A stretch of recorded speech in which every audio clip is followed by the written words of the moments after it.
Hi, I'm Madeleine and I'm Big Brother Watch's Legal and Policy Officer. I specialise in the UK's emergency response to coronavirus and the implications that has for our human rights and civil liberties.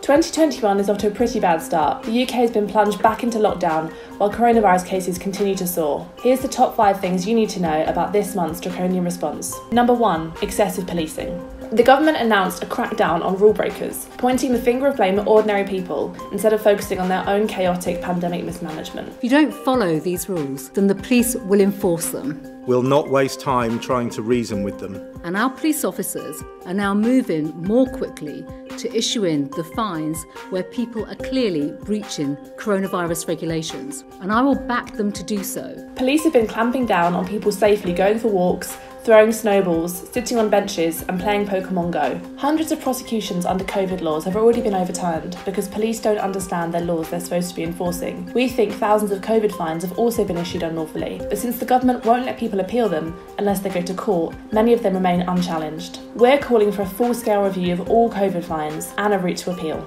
Number 2. Online censorship. On the 5th of January, YouTube removed national broadcaster Talk Radio's channel from its platform. Despite Talk Radio being an Ofcom regulated broadcaster, it was removed for allegedly contradicting expert consensus from local health authorities or the World Health Organization. Reserving speech rights for the consensus of authorities is what dictatorships do. In a democracy, we have the right to form our own opinion with the benefit of freedom of information, freedom of expression and freedom of the press. We have the right to seek out different opinions, to debate them and to dissent from the norm, don't we? MP Zara Sultana had her Instagram post taken down, which was critical of the government's COVID policy for allegedly containing false information, except it didn't. When big tech corporations start taking down even politicians' dissent, people must realise that this privatised censorship is out of control and it needs to be challenged. Number 3. Protest bans. At the beginning of January, a protest against lockdown measures took place at Speaker's Corner in London, an area of great historical importance for free expression. The protest was violently broken up by groups of police officers wielding batons. 17 people were arrested, and one young woman was singled out for arrest for no apparent reason. The following day, police marched in formation around Speaker's Corner to deter any other protests. When an asylum seeker who is being held with many others in army barracks decided to protest against his conditions by carrying a bedsheet banner as he walked, he was harassed and surveilled by a group of police officers. Scottish seafood lorry drivers were protesting in their vans against post-Brexit red tape when they were fined for making non-essential journeys to Downing Street. And Black Lives Matter campaigners have been arrested in Cardiff, Bristol and London. In none of these cases there was a serious risk to public health until scores of police turned up. This isn't about protecting public health. This is about using emergency law to silence dissent. Number 4. A digital coup. Big tech companies including Palantir, Faculty, Microsoft and Amazon are involved in collecting and analysing vast amounts of personal data for the government's COVID-19 data store. Huge amounts of personal data are being fed into this data store, not just health data, but information about our movements, criminal records, employment, political and religious belief. There is no justification for this kind of data to be collected, and we don't know what it's being used for. In March, the government promised that once the pandemic was over, the information would be deleted and the project wound down. However, new contracts reveal that the project is going to be expanded for at least another 2 years and has become bigger than just COVID. It's now covering Brexit, other pandemics, the flu, and the contract even states that parts of it can be repurposed for business as usual.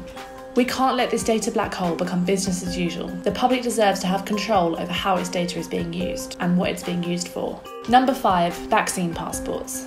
The Vaccines Minister, Nadhim Zahawi, said in Parliament there were no plans for vaccine certificates. No plans to introduce so-called vaccine passporting. Mandating vaccinations is discriminatory and completely wrong. But we found out there are government-funded plans being trialled right now. The companies involved in the trial, iProve and Mvine, have commercial interests in facial recognition software and national digital ID schemes. iProve is involved in Estonia's mandatory digital ID system, which is the most advanced system in the world.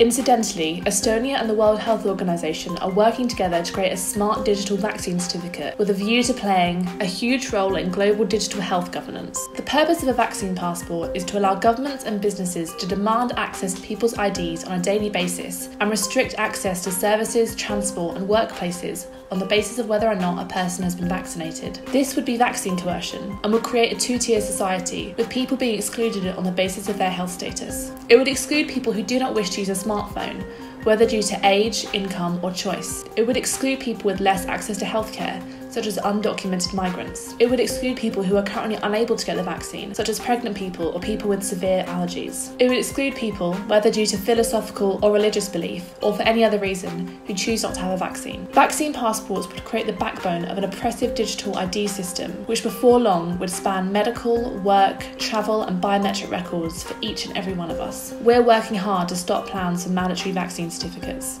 You can read more about how our rights and freedoms are being impacted by the UK's pandemic response in our latest Emergency Powers and Civil Liberties report. Every month we write and send a copy to every MP and peer in Parliament and urge them to follow our recommendations. It is possible to protect civil liberties and human rights while also protecting public health. If you want to get involved, visit our website to find ways you can take action.